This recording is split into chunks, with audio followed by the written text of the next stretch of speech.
துளாராசிக்காரர்களே, இந்த வீடியோ உங்களுக்கே தற்செயலா வந்ததுன்னு நினைக்காதீங்க. இப்போ நீங்க இந்த துளாராசி பலன் பார்க்குறீங்கன்னா, அதுக்கு பின்னால ஒரு காரணம் இருக்குங்க. சமீப காலமா மனசுல ஏதோ ஒரு குழப்பம் அல்லது எப்ப நல்ல மாற்றம் வரும்னு ஒரு கேள்வி இருந்தா, அந்த கேள்விக்கான பதில தேடி தான் இப்ப நீங்க இங்க வந்திருக்கீங்க. வணக்கம்ங்க. ஒரு நிமிஷம் உங்க கண்கள மூடி யோசிச்சு பாருங்களேன். ராத்திரியோட அமைதியில எல்லாரும் தூங்கும்போது நீங்க மட்டும் தனியா உட்கார்ந்து உங்க வரவு செலவு கணக்க பார்த்துட்டு இருக்கீங்க. அடுத்த மாச வாடகை, பிள்ளைகளோட ஸ்கூல் ஃபீஸ், திடீர்னு வர ஆஸ்பத்திரி செலவு, எவ்வளவு முயற்சி பண்ணியும் கையில இருக்கிற காசு மெதுவா கரைஞ்சு போறத ஒரு மாதிரி கையறு நிலையில பார்த்துட்டு இருக்கீங்க. இந்த உணர்வு உங்களுக்கு ரொம்ப பரிச்சயமானதா இருக்கா? இந்த மனப்போராட்டம் உங்க தூக்கத்தையே கெடுக்குதா? அப்போ இந்த சில நிமிடங்கள் உங்களுக்காக தாங்க. இது வெறும் ஜோதிட விளக்கம் மட்டுமல்ல, உங்க ஆன்மாவுக்கு கிடைக்க போற ஒரு ஆறுதலுங்க. இந்த கேள்விகள் ஏதோ உங்க மனசுக்குள்ள இருந்து கேட்குற மாதிரி இருக்கா? நான் யாருக்கும் கெட்டதுன்னு நினைக்கல, ரொம்ப நேர்மையா தான் உழைக்கிறேன், ஆனா ஏன் என் வாழ்க்கை மட்டும் இப்படி இருக்குதுங்கிற கேள்வி உங்களை ஒவ்வொரு நாளும் வாட்டி எடுக்குதா? ஆமாங்க, துளாராசி அன்பர்களே, நீங்க தனியா இல்ல. உங்க வலி எங்களுக்கு புரியுதுங்க. ஆனா ஒண்ணே ஒண்ணு மட்டும் நல்லா ஞாபகம் வச்சுக்கோங்க. இது ஒரு முடிவே இல்லாத தண்டனை கிடையாதுங்க. இது உங்க ஆன்மாவோட பயணத்துல ஒரு முக்கியமான கட்டம்ங்க. இந்த கட்டத்தை எப்படி ஜெயிக்கிறது, உங்க விதிய எப்படி உங்க கைக்குள்ள கொண்டு வர்றதுங்கிறது ஒரு தெய்வீக வழிகாட்டுதல் தான் இந்த பதிவுங்க. இந்த நம்பிக்கை பாதையில நீங்க முதலடி எடுத்து வைக்கிறதுக்கு முன்னாடி எங்க கிட்ட இருந்து ஒரு சின்ன வேண்டுகோளுங்க. இது மாதிரி ஆழமான ஆன்மீக உண்மைகளையும் உங்களுக்கான வழிகாட்டுதலையும் நீங்க தொடர்ந்து தெரிஞ்சுக்க எங்க சேனலை சப்ஸ்கிரைப் பண்ணி வச்சுக்கோங்க. குடும்பத்துல ஒருத்தரா நீங்களும் இணையுங்க. உங்களோட ஒவ்வொரு ஆதரவும் இதே மாதிரி ஒரு தேடலை இருக்கிற இன்னும் பல பேருக்கு ஒளியத்தை எங்களுக்கு கிடைக்கிற ஒரு பெரிய சக்திங்க. வாங்க இப்போ உங்க ராசியோட ஆணிவேரிய புரிஞ்சுக்க போலாம்ங்க. துலா ராசியில பிறந்த உங்க வாழ்க்கை ஏன் இவ்வளவு போராட்டமா இருக்கு? தயவு செஞ்சு இதை ஒரு சாபமாவோ குறையாவோ பார்க்காதீங்க. இத பிரபஞ்சம் உங்களுக்கு கொடுத்த ஒரு பெரிய கௌரவமா பாருங்க. ஆமாங்க, இது ஒரு கர்ம போராட்டம்ங்க. உங்க ஆன்மாவை அடுத்த லெவலுக்கு கொண்டு போறதுக்காக பிரபஞ்சத்தால ரொம்ப கவனமா டிசைன் பண்ணப்பட்ட ஒரு ஸ்பெஷல் பாதை இதுங்க. ஜோதிட சாஸ்திரத்துல 12 ராசிகள்ல பூர்வ ஜென்ம கர்ம வினைகளை கரைக்கிறதுல துலா ராசிக்கு தான் ஃபர்ஸ்ட் பிளேஸுங்க. இதுக்கு என்ன அர்த்தம் தெரியுமா? உங்க ஆன்மா ரொம்ப மெச்சூர்டான ஒரு ஆன்மாங்க. கஷ்டமான பாடங்களை கூட கத்துக்கிற பக்குவம் உங்ககிட்ட இருக்குன்னு பிரபஞ்சம் நம்புதுங்க. ஸ்கூல்ல நல்லா படிக்கிற ஸ்டூடெண்ட் கிட்ட தானே டீச்சர் கஷ்டமான கணக்கு கொடுப்பாங்க. அதே மாதிரி தான் இந்த வாழ்க்கை, பள்ளியில பிரபஞ்சம் உங்களை தேர்ந்தெடுத்திருக்குங்க. நீங்க சந்திக்கிற ஒவ்வொரு பண கஷ்டமும் உங்க கர்மாவோட ஒரு பகுதியை எரிச்சு உங்களை ஒரு வைரம் மாதிரி ஜொலிக்க வைக்க போகுதுங்க. அதனால துவண்டு போயிடாதீங்க. நீங்க ஒரு பெரிய ஆன்மீக போர்க்களத்தோட மாவீரங்க. சரி, இந்த கர்ம போராட்டத்துக்கு ஜோதிட ரீதியா என்ன காரணம்? இதோ ஸ்கிரீனை பாருங்க. இதுதான் உங்க பண பிரச்சனைக்கான ப்ளூ பிரிண்ட்டுங்க. வாங்க ரொம்ப மெதுவா நிதானமா இதை புரிஞ்சுக்கலாம். துலா ராசிக்கு உங்க 10ஆம் உங்க புதன் அதிபதி, அதாவது உங்க தொழில் வேலையை குறிக்கிற சந்திரன், அவர் உங்க ஜாதகத்துல 2ஆம் வீடான தனஸ்தானத்துல, அதாவது பண வரவுக்கான இடத்துல நீச்சம் அடையறாருங்க. இதனால என்ன ஆகும்னா, நீங்க எவ்வளோ சம்பாதிச்சாலும் அந்த பணத்தை சேமிக்கிறதுங்கிறது ஓட்டையுள்ள பானையில தண்ணி ஊத்துற மாதிரி ரொம்ப ரொம்ப கஷ்டமா இருக்குமுங்க. அடுத்ததா உங்க லக்னாதிபதி, அதாவது உங்களையே குறிக்கிற சுக்கிரனுங்க. அவர் 12ஆம் வீடான விரயஸ்தானத்துல நீச்சம் அடைகிறாருங்க. இதோட விளைவு தேவையில்லாத செலவு, திடீர் நஷ்டம், ஹாஸ்பிட்டல் செலவுன்னு ஏதோ ஒரு ரூபத்துல பணம் உங்களை விட்டு போயிட்டே இருக்குமுங்க. இதுதான் உங்க ஜாதக அமைப்புங்க. ஆனா ஒரு பூட்டு இருந்தா அதுக்கு ஒரு சாவி கண்டிப்பா இருந்தே ஆகணும். அந்த சாவியை தான் நாம இப்ப தேட போறோம்ங்க. உங்க பண போராட்டங்கிறத அந்த பெரிய பூட்டை திறக்க போற முதல் மற்றும் ரொம்ப சக்தி வாய்ந்த தெய்வீக திறவுகோல் வேற யாரும் இல்லைங்க. வேலூர் பொற்கோயில்ல இருக்கிற ஸ்ரீ நாராயணி அம்மன் தாங்க. அந்த தாய் உங்க கஷ்டத்தை எல்லாம் தீர்த்து வளமான வாழ்க்கைக்கு வழிகாட்டு போற கருணை கடலுங்க. இது எப்படி ஒரு மேஜிக் மாதிரி வேலை செய்யுதுன்னு பார்க்குறீங்களா? இதுக்கு பின்னாடி இருக்கிற அஸ்ட்ராலஜி அறிவியலை பாருங்க. துலா ராசிக்கு 10வது இடம், அதாவது கர்மஸ்தானம் கடகராசிங்க. அந்த கடகத்துல தான் தேவகுருவான பிரகஸ்பதி, அதாவது நம்ம குரு பகவான் உச்சங்கிற ரொம்ப பவர்ஃபுல்லான ஸ்டேஜுக்கு வராருங்க. அப்படி உச்சம் பெற்ற குரு அங்கிருந்து தன்னோட 5ஆம் பார்வையால உங்க ராசிக்கு 2ஆம் இடமான தனஸ்தானத்தை, அதாவது உங்க பண வரவுக்கான வீட்டை நேரா பார்க்கறாருங்க. குரு பார்க்க கோடி நன்மைன்னு சும்மா சொல்லல, அது ஒரு காஸ்மிக் விதிங்க. உங்க வருமானத்துக்கான வீட்டையே குரு பகவான் நேரா பார்க்கும்போது அந்த இடத்துல ஒரு டிவைன் எனர்ஜி உருவாகுதுங்க. நீங்க வேலூர் பொற்கோவிலுக்கு போய் அந்த நாராயணியை பார்க்கும்போது அந்த உச்சம் பெற்ற குருவோட முழு அருளும் உங்களுக்கு கிடைக்குதுங்க. அது உங்க செல்வத்துக்கான எல்லா தடைகளையும் உடைச்சு புதுசா கதவுகளை திறந்து விடுதுங்க. இந்த மகா சக்தியோட அருளை முழுசா வாங்கிக்க நீங்க என்ன செய்யணும்? முதல்ல உங்க குடும்பத்தோட அந்த கோவிலுக்கு போங்க. தனியா போறதை விட குடும்பமா போகும்போது அதோட பவர் பல மடங்கு அதிகமாகுமுங்க. 2வது, என் பாரமெல்லாம் உன்னோடது தாயின்னு ஒரு முழுமையான சரணாகதி உணர்வோட போங்க. உங்க கவலை, உங்க கோரிக்கை எல்லாத்தையும் அவ காலில் வச்சுட்டு மனசை காலியாக்கிட்டு அவளை பாருங்க. நாம பாரத்தை இறைவன் மேல போட்டா அவன் அதை ஏத்துப்பான். குறிப்பா அமாவாசை இல்ல பௌர்ணமி மாதிரி நாட்கள்ல போறது ரொம்ப விசேஷமுங்க. கோவிலுக்கு போக முடியாதவங்க உங்க வீட்டில் பூஜை ரூம்ல ஒரு விளக்கேத்தி ஓம் நமோ நாராயணிங்கிறத, இந்த சக்தி வாய்ந்த மந்திரத்தை 108 முறை மனசுருகி சொல்லுங்க. அந்த மந்திரத்தோட வைப்ரேஷன் உங்க வீட்டில் இருக்கிற நெகட்டிவ் எனர்ஜியை அழிச்சு ஒரு தெய்வீக கவசத்தை உருவாக்குமுங்க. சரி, இப்ப குருவோட அருளால நாராயணியோட கருணையால பணம் வர ஆரம்பிச்சிடுது. புது புது வாய்ப்புகள் கதவை தட்டுது. ஆனா வந்த பணம் கையில நிக்கணுமே. அந்த ஓட்டப்பான கதை ஞாபகம் இருக்கா? இப்போ அந்த ஓட்டைகளை அடைச்சு செல்வத்தை எப்படி நம்ம கிட்டேயே தக்க வச்சுக்கிறங்கிற ரகசியத்தை பார்க்கலாம் வாங்க.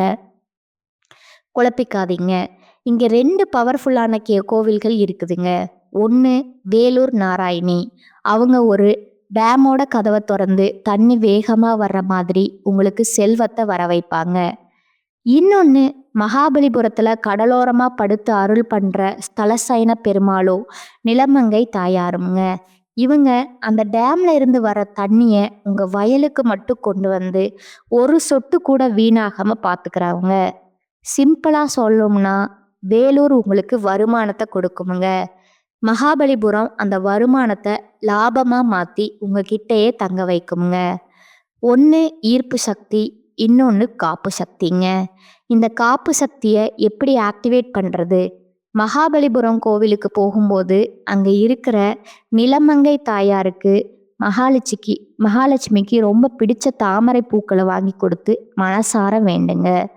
அதோட உங்கள் வீட்டில் செய்யக்கூடிய ரொம்ப சிம்பிளான ஆனால் பவர்ஃபுல்லான ஒரு பரிகாரம் இருக்குதுங்க. உங்கள் வீட்டு தலைவாசல்ல ஒரு மாய இலை தோரணம் கட்டுங்க. ஒவ்வொரு வெள்ளிக்கிழமையும் பழையதை மாற்றிட்டு புதுசாக கட்டுங்க. இந்த மா இலைகள் வீட்டுக்குள்ளே வர கண் திருஷ்டி, நெகட்டிவ் எனர்ஜி எல்லாத்தையும் தனக்குள்ளே இழுத்துக்கொண்டு சொல்லுவாங்க. மகான்கள் கூட சூட்சும ரூபத்தில் இந்த இலைகளில் வாசம் செய்கிறதா ஒரு ஐதீகம் உண்டுங்க. இது உங்கள் வீட்டுக்கும் சரி உங்கள் செல்வத்துக்கும் சரி ஒரு தெய்வீக பாதுகாப்பை கொடுக்குமுங்க. வெறும் பரிகாரங்களை மட்டும் சொல்லிட்டு போனால் போதுமா? இது நிஜ வாழ்க்கையில் எப்படிப்பட்ட அற்புதங்களை செஞ்சுருக்குன்னு ஒரு சக்தி வாய்ந்த உதாரணத்தை பார்க்கலாம் வாங்க. நம்பிக்கைங்கிறது கேட்கறதுல இல்லை, உணர்றதுல இருக்குங்க. இந்த ஒரு சம்பவம் உங்கள் நம்பிக்கையை நிச்சயம் பலப்படுத்துங்க. ஒரு காலத்தில் தென்னிந்திய சினிமாவில் ரொம்ப பிரபலமான ஒரு நடிகர் இருந்தாருங்க. அவரோட வெற்றிக்கு காரணம் வேலூர் நாராயணி அம்மன் தான் அவர் முழுசா நம்பினாருங்க. அதனால ரெகுலரா அந்த கோவிலுக்கு போயிட்டு வருவாருங்க. அவர் தொட்டதெல்லாம் ஹிட் தாங்க. காலப்போக்கில் புகழ், பணம், பிஸியான ஷூட்டிங்னு கோவில் போகிறது கொஞ்சம் கொஞ்சமாக நின்று போச்சுங்க. மெதுவாக கோவிலுடனான தொடர்பே அவர் விட்டுட்டாருங்க. என்ன ஆச்சரியம்னா, எப்போ அவர் கோவிலுக்கு போகிறத நிறுத்தினாரோ அப்பவே அவரோட சினிமா வாழ்க்கையும் சரிய ஆரம்பிச்சிருச்சுங்க. படங்கள் பிளாப் ஆச்சு, வாய்ப்புகள் குறைஞ்சுதுங்க. என்ன நடக்குதுன்னே புரியாம பயங்கரமான உளைச்சல்ல ஒரு ஜோதிடரை போய் பார்த்தாருங்க. அந்த ஜோதிடர் அந்த நடிகரோட ஜாதகத்தை வாங்கி பார்த்துட்டு சில நிமிஷத்துல அவரை நேரா பார்த்து ஒரே ஒரு கேள்விதான் கேட்டாருங்க. ஏன் வேலூர் நாராயணி கோவிலுக்கு போறத நிறுத்தினீங்க? அந்த நடிகர் அப்படியே ஷாக்காயிட்டாருங்க. தன் மனசுக்குள்ள மட்டும் வச்சிருந்த யாருக்கிட்டையும் சொல்லாத ஒரு விஷயத்த இவர் எப்படி இவ்வளோ கரெக்டா சொன்னார்னு ரொம்பவே ஆச்சரியப்பட்டு போனாருங்க. ஜோதிடரோட அட்வைஸை கேட்டுட்டு அந்த நடிகர் உடனே வேலூர் கோவிலுக்கு கிளம்பிட்டாருங்க. அங்க அம்மனை தரிசிச்சு மனமுருக வேண்டிக்கிட்டு அந்த ஜோதிடருக்கு ஃபோன் பண்ணி சொன்ன வார்த்தைகள் இதுதான். சார், நான் இப்போ கோயிலில் இருக்கேன், நீங்கள் சொன்ன மாதிரியே வந்துட்டேன். இங்கே இருக்கிற எல்லாரும் என்ன சார் இவ்வளோ நாளாக ஆளையே காணோம், எங்கே போயிருந்தீங்கன்னு கேட்குறாங்க. எனக்கு என் பழைய நினைவுகள் எல்லாம் வருது. தொலைஞ்சு போன என் பழைய சக்தி, என் பழைய நான் திரும்பவும் எனக்கு கிடைச்ச மாதிரி ஃபீல் பண்ணுறேன் அப்படின்னு குரல் தழுதழுக்க சொன்னாராம். அந்த கோவிலோட தொடர்பு மறுபடியும் புதுப்பிச்சதுக்கு அப்புறம் அவர் இழந்த புகழையும் இடத்தையும் திரும்பவும் பிடிச்சாங்கிறது தான் வரலாறுங்க. இந்த கதையிலிருந்து நாம கற்றுக்க வேண்டிய பாடம் என்னன்னா, கோவில்கள், பரிகாரங்கள் இதெல்லாமே ஒரு கருவி மாதிரி தான். ஆனால் அந்த கருவிகளை இயக்க போகிற உண்மையான பவர் உங்களுக்குள்ளே இருக்கிற நம்பிக்கை தாங்க. அந்த அசைக்க முடியாத நம்பிக்கை தான் உங்கள் வாழ்க்கையோட மிகப்பெரிய மூலதனம். நான் இத்தனை பரிகாரம் செஞ்சும் கோயிலுக்கு போயும் என் வாழ்க்கையே மாறலைன்னு ஒருவேளை நீங்கள் நினைக்கலாம். அப்போ அமைதியாக ஒரு இடத்துல உட்கார்ந்து உங்கள் மனசாட்சிக்கிட்ட இந்த கேள்வியை கேளுங்க. நான் பிறந்து இத்தனை வருஷம் ஆகுது, இந்த சமூகத்துக்கு பசியில் வாடுற ஒருத்தருக்கு, உதவி தேவைப்படுற ஒருத்தருக்கு நான் என்ன கொடுத்துருக்கேன் அப்படின்னு உங்களையே நீங்கள் கேட்டுக்கோங்க. வாங்கிறதுக்கு முன்னாடி கொடுக்கணுங்கிறது தான் பிரபஞ்சத்தோட விதிங்க. நீங்கள் கொடுக்குற ஒரு கைப்பிடி அரிசி தான் நாளைக்கு உங்களுக்கு ஒரு மூட்டையாக திரும்ப வருமுங்க. நீங்கள் போடுற சின்ன விதை தான் நாளைக்கு உங்களுக்கு நிழல் தர பெரிய மரமாக வளருமுங்க. கொடுக்கறதுலையே ரொம்ப சிறந்தது அன்னதானமுங்க. வேலூர் பொற்கோவில்ல 3 வேளையும் ஆயிரக்கணக்கான மக்களுக்கு அன்னதானம் நடக்குதுங்க. அங்கே அன்னதானத்துக்காக உங்களால் முடிஞ்ச ஒரு சின்ன தொகையை, அது 10 ரூபா இருந்தாலும் கூட சரி, மனப்பூர்வமாக கொடுங்க. துளாராசிங்கிறது நீதி, தர்மம், சமத்துவம் எல்லாத்தையும் குறிக்கிற சனி பகவானோட உச்ச வீடுங்க. அன்னதானத்தில் 7 பணக்காரன், பெரியவன், சின்னவன் எந்த வித்தியாசமும் இல்லாமல் எல்லாருக்கும் ஒரே சாப்பாடு சமமாக கொடுக்கப்படுதுங்க. இந்த சமத்துவமான செயல் கர்மகாரகனான சனி பகவானை ரொம்பவும் சந்தோஷப்படுத்துமுங்க. இதனால் உங்கள் பூர்வ ஜென்ம கர்ம வினைகள் வேகமாக கரைய ஆரம்பிக்குமுங்க. பிரபஞ்சத்தோட ஆசிர்வாதங்கள் உங்களை தேடி வருமுங்க. இதுவரைக்கும் உங்கள் பிரச்சனைகளோட ஆணிவேரையும் அதை சரி பண்ணுறதுக்கான தெய்வீக வழிகளையும் ரொம்ப டீட்டெயிலாக பார்த்தோமுங்க. இப்போ நீங்கள் வெற்றியை நோக்கி போகிறதுக்கான ஒரு தெளிவான 5 ஸ்டெப் பிளானை உங்கள் முன்னாடி வைக்கிறேங்க. முழு நம்பிக்கையோட இந்த பாதையில் உங்கள் முதல் அடியை எடுத்து வைங்க. உங்கள் செழிப்புக்கான பயணம் இதோ. ஸ்டெப் 1 ஏற்றுக்கிறதுங்க. உங்கள் வாழ்க்கை ஒரு கர்ம பயணம்ங்கிறத புரிஞ்சுக்கிட்டு அது முழு மனசோட ஏற்றுக்கோங்க. அந்த ஸ்டெப் இருக்கிறதுங்க. செல்வத்தோட கதவுகளை திறக்க வேலூர் நாராயணியோட அருளை பெறுங்க. ஸ்டெப் 3வது பார்த்தீங்கன்னா பாதுகாக்கிறதுங்க. வந்த செல்வத்தை வீணாக்காம காக்க மகாபலிபுரம் ஸ்தலசேன பெருமாளை வணங்குங்க. அடுத்ததா ஸ்டெப் 4 பார்த்தீங்கன்னா பராமரிக்கிறதுங்க. உங்கள் வீட்டில் பாசிட்டிவ் எனர்ஜியை மெயின்டைன் பண்ண மாயிலை தோரணத்தை பயன்படுத்துங்க. கடைசியாக ரொம்ப ரொம்ப முக்கியமான 5வது ஸ்டெப்பு நம்புறதுங்க. இந்த முழு பயணத்தையும் அசைக்க முடியாத நம்பிக்கையோடையும் முழுமையான சரணாகதியோடையும் செய்யுங்க. உங்க தலையெழுத்த மாத்தி எழுதுறதுக்கான தெய்வீக சாவிகள் இப்போ உங்க கையில கொடுக்கப்பட்டாச்சுங்க. உங்க பிரச்சனைகளுக்கான பூட்டும் உங்ககிட்ட இருக்குங்க. அதை திறக்கிற சாவியும் உங்ககிட்ட கொடுத்தாச்சுங்க. இனிமே அந்த பூட்டை திறந்து வளமான வாழ்க்கைக்குள்ள போறதா வேண்டாமுங்கிறத முடிவு பண்ண வேண்டியது நீங்க தாங்க. உங்க விதியை ஜெயிக்க, அந்த மாற்றத்தை உருவாக்க நீங்க தயாரா இருக்கீங்களா? இந்த வழக்கம் உங்க மனசுல இருந்து பாரத்தை இறக்கி இறக்கி வச்சு ஒரு புது நம்பிக்கைய கொடுத்துருக்கும்னு நான் மனசார நம்புறேங்க. அடுத்ததா உங்களோட நட்சத்திர பலன்களை பார்க்கலாங்களா? உங்களுக்கு இந்த வரக்கூடிய மார்ச் 15 பிறகு பார்த்தீங்கன்னா, சனியுடைய வக்ர நிவர்த்தியும், குருவுடைய வக்ர பயிற்சியும், சுக்கிர பயிற்சி, சூரிய பயிற்சி, ராகு கேது பயிற்சி, அது மட்டும் இல்லாமல் கடைசியாக பார்த்தீங்கன்னா உங்களுக்கு 5 வருட கிரகங்களுடைய சேர்க்கைன்னு ஒவ்வொரு காலகட்டத்திலையும் உங்களுக்கு இந்த பலன்கள் கிடைக்க போகுதுங்க. அதன் மூலமா இனி வரக்கூடிய நாட்களை பொறுத்த வரைக்கும் உங்களுக்கு மிகப்பெரிய ஒரு ராஜயோகத்தை கொண்டுள்ள நாட்களாகவே பார்க்கப்படுதுங்க. முதலாவதா மார்ச் 15ஆம் தேதிக்கு பிறகு சனியுடைய வக்ர நிவர்த்தியானது ஸ்டார்ட் ஆக போகுதுங்க. அது என்ன சாமி சனியுடைய வக்ர நிவர்த்தி அப்படின்னு நிறைய பேர் கேட்பீங்க. தற்பொழுது சனி பகவான் மீன ராசியில வக்ர நிவர்த்தி அடைய போறாருங்க. அப்படி வக்ர நிவர்த்தி அடையறதுனால என்ன ஆகும்னா, இத்தனை நாட்களா நெகட்டிவாகவும் மைனஸாகவும் மட்டுமே செயல்பட்டு கொண்டிருந்த சனி பகவான் தற்பொழுது உங்களுக்கு ப்ளஸ்ஸாக மாறி செயல்பட போகிறாருங்க. அப்படி ப்ளஸ்ஸாக மாறும்போது என்ன ஆகும்னா, கடந்த காலகட்டங்களில் சனி பகவான் மூலமாக உங்கள் வாழ்க்கையில் நீங்கள் எதையெல்லாமோ இழந்துட்டு கஷ்டப்பட்டுட்டு வருத்தப்பட்டுட்டு இருக்கீங்களோ அது அனைத்தும் திரும்ப பெறக்கூடிய ஒரு காலகட்டமாக பார்க்கப்படுதுங்க. அதற்கு அடுத்ததாக குருவுடைய வக்ர நிவர்த்திங்க. இத்தனை நாட்களாக குரு பகவான் பார்த்தீங்கன்னா உங்களுடைய ராசியில் 2ஆம் இடத்துல இருந்ததுனால தான் பொருளாதாரத்தில் மிகப்பெரிய பின்னடைவும் எந்த ஒரு முன்னேற்றமும் லாபம் எதுவுமே இருந்திருக்காதுங்க. தற்பொழுது 2ஆம் இடத்துல இருந்து 3ஆம் இடத்தை நோக்கி லக்னஸ்தானத்தை நோக்கி குரு பகவான் போகிறதுனால ஒட்டுமொத்த குரு பயிற்சி பலனும் தற்பொழுது உங்களுக்கு முழுமையாக கிடைக்க போகுதுங்க. அதன் மூலமாக பொருளாதாரத்தில் ஒரு மிகப்பெரிய அசுர வளர்ச்சி அப்படிங்கிறது வரக்கூடிய நாட்களில் உங்களுக்கு காத்துட்டு இருக்குதுங்க. அதற்கு அடுத்ததா சுக்கிர பயிற்சிங்க.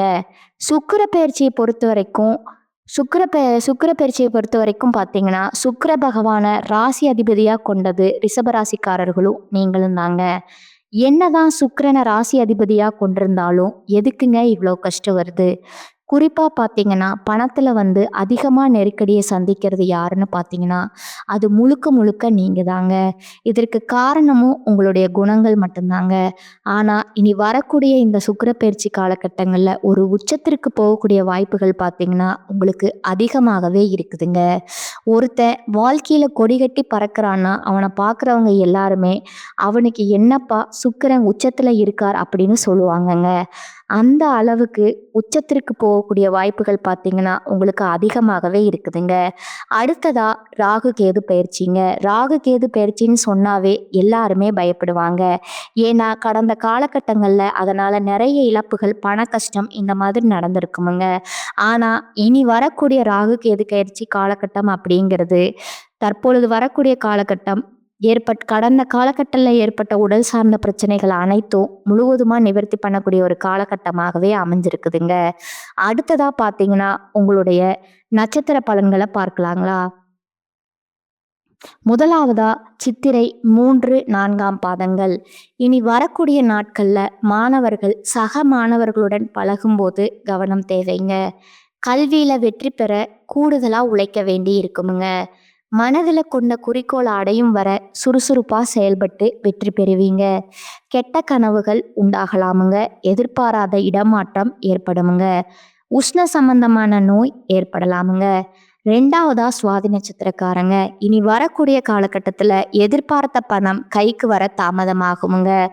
அதனால திடீர் பண நெருக்கடி வரலாமுங்க. இடம் பொருள் அறியாம பேசுவதால அடுத்தவர்களிடம் மனஸ்தாபம் உண்டாகலாமுங்க. தொழில் வியாபாரத்துல திடீர் செலவுகள் உண்டாகுமுங்க. பண வசூல் தாமதப்படலாமுங்க. வீண் அலைச்சல் இருக்குமுங்க. உத்தியோகத்துல இருப்பவர்களுக்கு தேவையற்ற பயணம் செல்ல நேரலாமுங்க. கூடுதல் பொறுப்புகள், அடுத்தவர் பணியை செய்வது போன்றவையும் வந்து சேருமுங்க. 3வதா விசாகம் 1, 2, 3ஆம் பாதங்கள். இனி வரக்கூடிய காலகட்டத்தில் குடும்பத்தில் இருப்பவர்களுடன் அனுசரித்து செல்வது நல்லதுங்க. கணவன் மனைவிக்கு இடையே மனம் விட்டு பேசி எடுக்கும் முடிவுகள் நன்மை தருவதா இருக்குமுங்க. பிள்ளைகளின் எதிர்காலம் பற்றிய கவலை உண்டாகலாமுங்க. எதிர்பாராத செலவு உண்டாகுமுங்க. அடுத்தவர்களிடம் பழகுவதில் கவனம் தேவைங்க. பண வரத்து தாமதப்படுமுங்க. கலைத்துறையினருக்கு சோதனைகள் மிகுந்த காலமாக இருக்குமுங்க. வாய்ப்புகள் இருந்தாலும் உடல் நலம் ஒத்துழைக்காமல் போகலாமுங்க. உங்களுக்கான பரிகாரம் பார்த்தீங்கன்னா விநாயக பெருமானை வணங்குவது நன்மை தருமுங்க. இந்த சேனல் உங்களுக்கு பிடிச்சிருந்தா லைக் பண்ணிக்கோங்க, ஷேர் பண்ணிக்கோங்க. வாழ்க வளமுடன், வாழ்க பல்லாண்டு. நன்றி, வணக்கம்.